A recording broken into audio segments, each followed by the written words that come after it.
Iran ने जिस तरह से इजराइल पर एक के बाद एक ताबड़तोड़ हमले किए, भले ही इजराइल को बहुत ज्यादा नुकसान इसमें नहीं झेलना पड़ा, लेकिन ये जरूर बता दिया कि आखिर कौन सा देश किसके साथ खड़ा है। यानी कि ईरान को किस किस देश का साथ मिल रहा है और इजराइल के साथ कौन कंधे से कंधा मिलाता हुआ नजर आता है, क्योंकि यही वो तस्वीर है जो ये अब बताएगी कि वैश्विक तौर पर इन दोनों खेमों के साथ कौन कौन से देश यहां पर नजर आते हैं और क्या ये एक और महायुद्ध की बहुत बड़ी तैयारी है।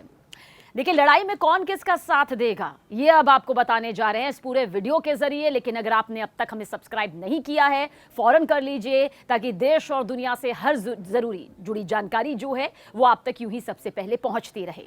इजराइल पर ईरान के हमले, इसके बाद मिडल ईस्ट, पश्चिमी एशिया में जिस तरह से तनाव की स्थिति नजर आ रही है वो पूरी दुनिया के सामने है। लेकिन सीधी लड़ाई की आशंका और ज्यादा इसके साथ साथ बढ़ गई है। ईरान ने इजराइल पर 200 से ज्यादा क्रूज मिसाइल से दागी और यह भी दावा किया कि उसकी ज्यादातर मिसाइलें अपने निशाने पर लगी। हालांकि अमेरिका या फिर इजराइल कह रहा है कि उसे इतना नुकसान नहीं पहुंचा है, यानी जितना दावा ईरान की तरफ से किया जा रहा है।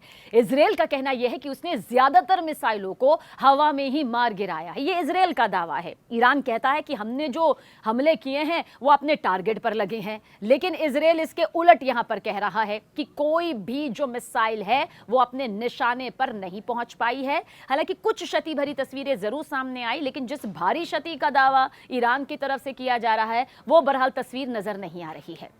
इजराइल के प्रधानमंत्री बेंयामिन नेतन्याहू ने ईरान के खिलाफ जवाबी कार्रवाई की देखिए कसम खाई है कि अब मुंह तोड़ जवाब तो ईरान को मिलकर ही रहेगा। उन्होंने कहा कि ईरान ने बहुत बड़ी गलती की है और उसे इस गलती की भारी कीमत चुकानी पड़ेगी।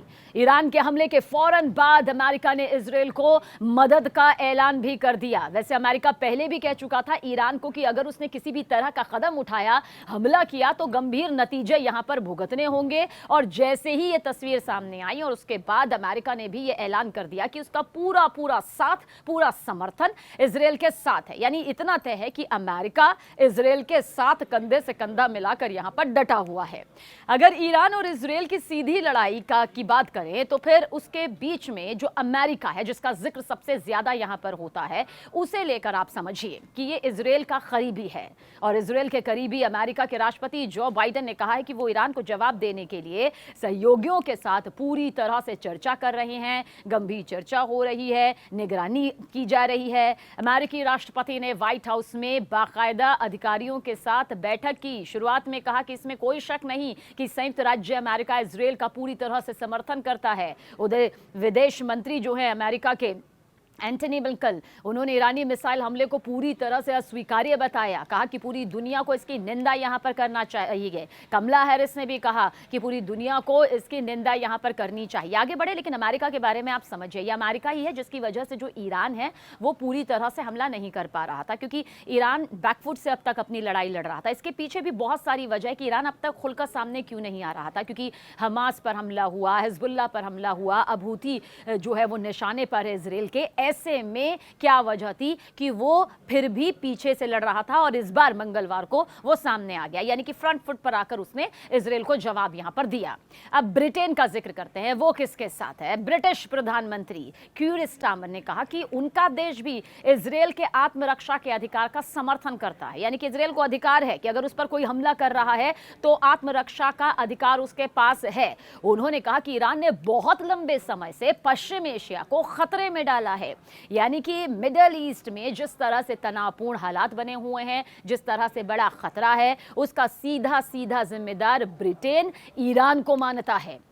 हमले के बाद टेलीविजन पर जो बयान सामने आया उसमें उन्होंने कहा कि ईरान के मिसाइल हमले ने क्षेत्र को खतरे में डाल दिया।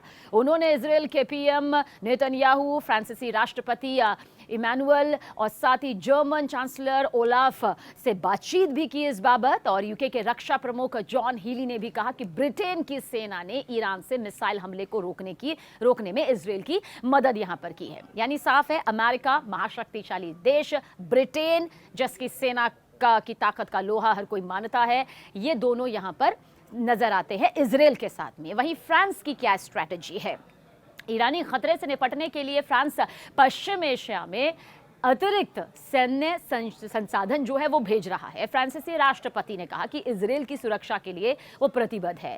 फ्रांस ने आपातकालीन सुरक्षा कैबिनेट बैठक के बाद ईरानी खतरे का मुकाबला करने के लिए पश्चिम एशिया में अपने सैन्य संसाधनों को जुटाया है। यानी कि फ्रांस की क्या रणनीति है वो भी यहाँ पर इस बयान से साफ नजर आ जाती है। और जापान के प्रधानमंत्री शिगेरू इशिबा ने कहा कि ईरान के जरिए इजरायल पर जो मिसाइल का ये हमला हुआ है उसे किसी भी कीमत पर सही नहीं ठहराया जा सकता है। कड़ी निंदा करते हुए वो नजर आए और ये भी कहा कि जापान इसके खिलाफ है, इसकी कड़ी निंदा करता है। हम हालात को शांतिपूर्ण तरीके से कायम करने और पूर्ण युद्ध में बढ़ने से रोकने के लिए चाहते हैं कि पूरी तरह से हमारा जो सहयोग है वो मिलता रहेगा। जर्मनी, देखिए, इजरायल के पुराने सहयोगी जर्मनी ने मांग की है कि ईरान जो है वो उकसावे वाली कार्रवाई पर फौरन अपनी लगाम लगाए। विदेश मंत्री एनालेना बारबॉक ने सोशल प्लेटफॉर्म एक्स पर पोस्ट भी किया और कहा कि मैं इस हमले की कड़ी निंदा करती हूं।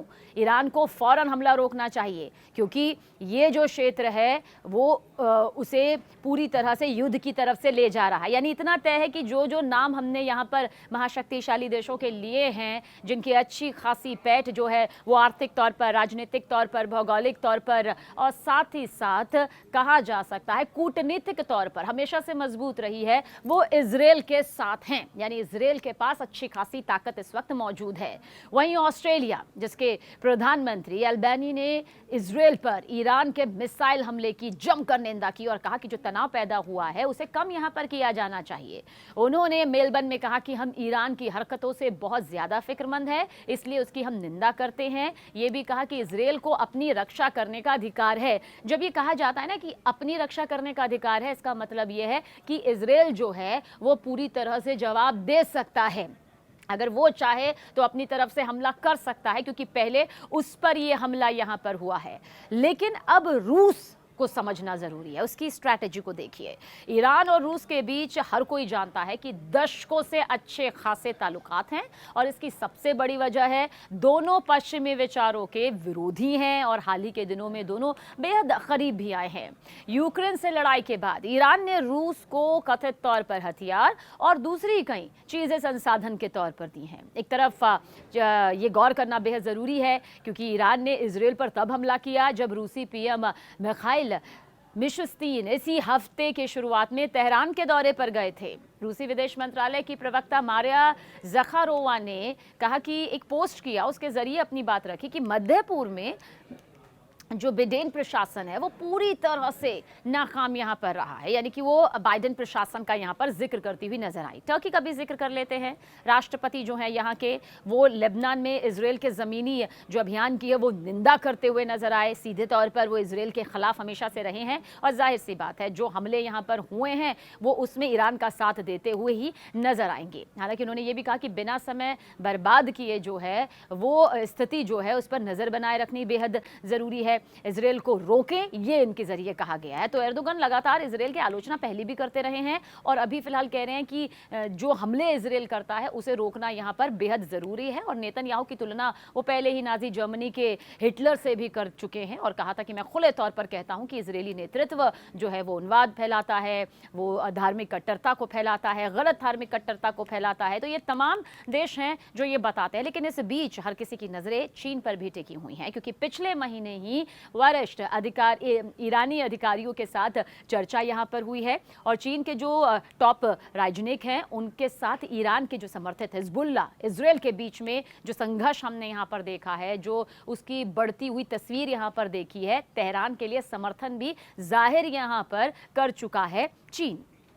और ऐसे में चीन का साथ ईरान के साथ यहाँ पर नजर आता है। लेकिन ये जो तमाम तस्वीरें यहाँ पर बनती हैं वो सिर्फ ईरान या फिर इजरायल के बीच के युद्ध को नहीं दिखाती है, वो ये बताती हैं कि जब ये दोनों देश आमने सामने हैं तो इनके साथ साथ इनके कंधे से कंधा मिलाते हुए, इनके कदम ताल को अपने कदमों से मैच करते हुए और इन्हें पूरी तरह से, चाहे वो आर्थिक तौर पर हो या फिर खास तौर से युद्ध के क्षेत्र में सैन्य ताकत के तौर पर क्यों ना हो, जब एक बड़ा विश्व युद्ध यहाँ पर सामने आया, खुदा ना खास्ता ये आना नहीं चाहिए, लेकिन आता है तो कौन किसका साथ यहाँ पर देता हुआ नजर आएगा।